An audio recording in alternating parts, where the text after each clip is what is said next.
In today's video, I'm going to teach you how to install Adobe Acrobat DC in Windows 10. Whether you're handling reports, contracts, or any other type of document, having a reliable PDF reader and editor like Adobe Acrobat DC can greatly enhance your productivity. Let's dive into the process, ensuring that each step is as clear and straightforward as possible. First things first, grab your preferred web browser. Once it's open, you'll want to head to a search engine of your choice, such as Google or Bing. Your aim here is to find Adobe's official site, so go ahead and type in Adobe Acrobat Download into the search bar. This will lead you to a list of relevant links, but focus on the one that directs you specifically to Adobe's site to ensure safety and authenticity. Once you're on the Adobe download page, you'll see a prominent button labeled Download Adobe R Acrobat PDF. It's hard to miss, usually right at the top or center of the page. Click on this button to move forward with the process. Clicking this link is your gateway to obtaining the installer, which is a small file now making its way to your designated download folder. Next up is locating that downloaded file.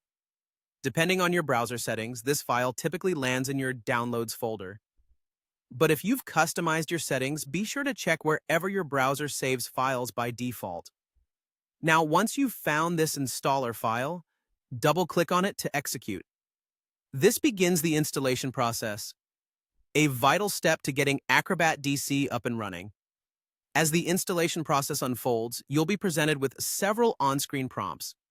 One of the initial prompts concerns accepting the end-user license agreement, which is crucial for proceeding further. Following this, the installer might ask for your preferences regarding installation options. Take a moment to review these choices, though for most users, the default settings should suffice. After completing these steps, the real magic happens. Adobe Acrobat DC is ready to launch. You can usually do this by either clicking Finish on the installation dialog or finding the newly installed application on your Start menu or desktop. And just like that, you're ready to delve into a world of streamlined PDF viewing, editing, and more. That wraps up the installation process. From verifying downloads to setting preferences, each step is pivotal in ensuring Adobe Acrobat DC is correctly installed on your Windows 10 system. Thank you for following along and enjoy the robust features that Adobe Acrobat DC has to offer. Don't forget to subscribe for more tutorials and tips to make the most of your digital tools.